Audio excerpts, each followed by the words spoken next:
모든 것이 다 헷갈리는 날입니다. 자, 오늘 한덕수 권한대행에 대해서 좀 짚어보려고 합니다. 어떻게 보세요? 글쎄요, 뭐를 어떻게 일단 그냥- 그 살아온 인생을 어떻게 봤는지 말씀해 주셔도 되고요. 네네. 네, 그리고 또 대선 가능성. 네. 일단 뭐 당선 가능성까지는 제가 잘 모르겠는데 네. 살아온 인생 자체는 초특급 엘리트죠. 예. 그러니까 한덕수 권한대행이 49년생이에요. 예. 그러면 연세가 지금 2025년 아니겠습니까? 그러면 한 76세, 옛날 나이로 치면 77세 네네. 그 정도 되는 나이인데 트럼프 대통령의 3살 동생이시더라고요. 그렇죠. 예. 트럼프는 46년생이니까 그러니까 예. 우리 나이로 옛날 나이로 치면 80세라는 80세, 예. 뜻이고 그런데 한덕수 권한대행 이른바 KS란 말이에요. 예. 경기고 서울대 경제학과 수석 졸업했고 예.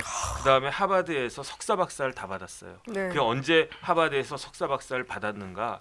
1984년이었거든요. 그러니까 제가 봤을 때는 그 중간에 이제 행정고시도 합격했고 예. 그러니까 만약에 한덕수 권한대행이 하버드에서 박사 받고 나 교수하겠다 그러면 아마 저희가 대학 다닐 때 한덕수 교수님이셨을 것 같은데 예. 계속 공직에 남아가지고 쭉 올라가다가 네. 결국은 YSTJ 노무현 MB까지 예. 가장 요직을 다 거치신 분이에요. 그렇죠. 그렇죠. 이거는 굉장히 힘들다고 생각되는 게 제 친구들 중에도 뭐 열심히 공부 잘하고 또 행시붙고 해가지고 잘 나가던 친구들이 있는데 잘 나가는 게 정권 한 군데에서만 잘 나가는 거예요. 예. 문재인 정권에서 잘 나갔으면 윤석열 정권에서는 물 먹고 뭐 이런 식이었단 예. 말이죠. 예. 그런데 한덕수라고 한 사람은 얼마나 뛰어난 사람이길래 YS 때 특허청정하면서 이제 차관급 올라갔고 DJ 때 뭘 했느냐? 지금 통상교섭본부장이 제가 찾아보니까 좀 독특해요. 그분은 대학 교수 출신이거든요. 그런데 통상교섭본부가 언제 생겼느냐? 1998년에 생겼거든요.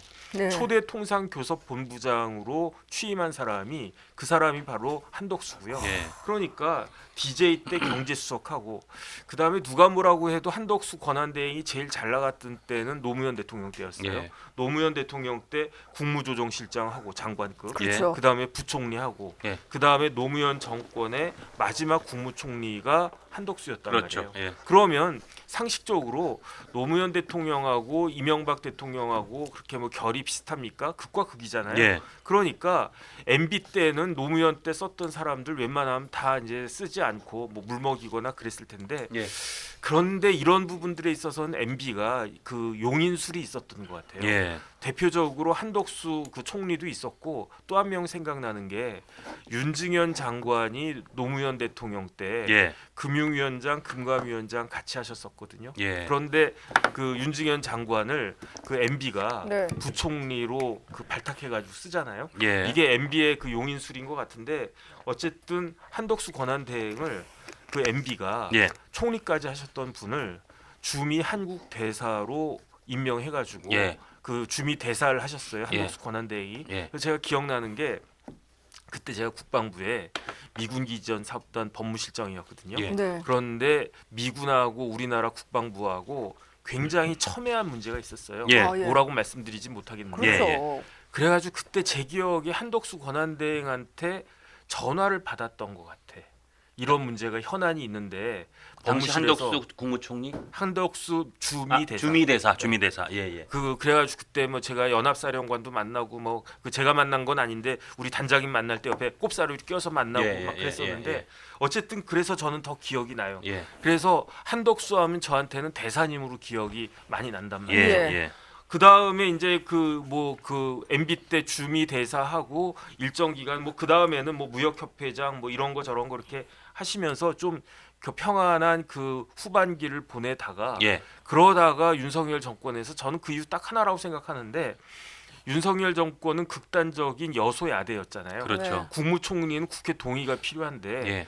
이때는 아마 윤 대통령이 이것저것 고려하다가 한덕수 권한대행이 뭐 커리어로 모르거나 빠지지가 않고 네. 거기에다 지역적으로 전주 출신이잖아요. 예. 예. 그러니까 아마 이제 한덕수 권한대행을 국무총리로 그 지명하면 국회 통과가 쉽겠지라고 생각한 거 아닌가? 저는 정확해요. 그 생각을 했는데 네. 뭐 어쨌든 저기 잘 통과돼가지고 네. 예.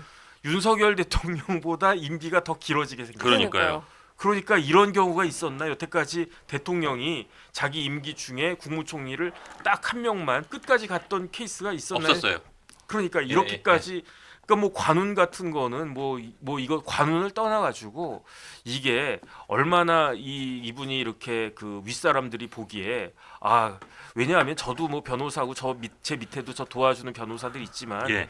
일 잘하는 친구들 있으면 제가 편하니까 일 주고 뭐 그러는 거 아니겠습니까? 맞습니다. 예. 그러니까 한덕수는 그런 사람이다. 일단은 그런 생각이 들고 그 와중에 이제 권한 대행하고 그 다음에 우리나라 역사상 앞으로도 없을 건데 대통령 권한 대행이 탄핵당하는 일은 앞으로 없을 거거든요. 그렇죠. 뭐 그런 진짜 풍파까지 다 겪으면서 그런데 지금 또 미국의 대통령이 다른 사람도 아니고 트럼프야. 예. 그 다음에 트럼프가 가만히 있지도 않고 뭐 관세 가지고 막 세계를 다 뒤흔들고 있어. 예. 이럴 때 여기에 대해서 대응할 가장 최적임자가 누가 봐도 한덕수 아닌가 이런 그렇죠. 생각들을 할 수밖에 없기 때문에 국내외적으로 한덕수 권한대행의 그 존재감은 커질 수밖에 없는 것이 아닌가 그 생각 듭니다.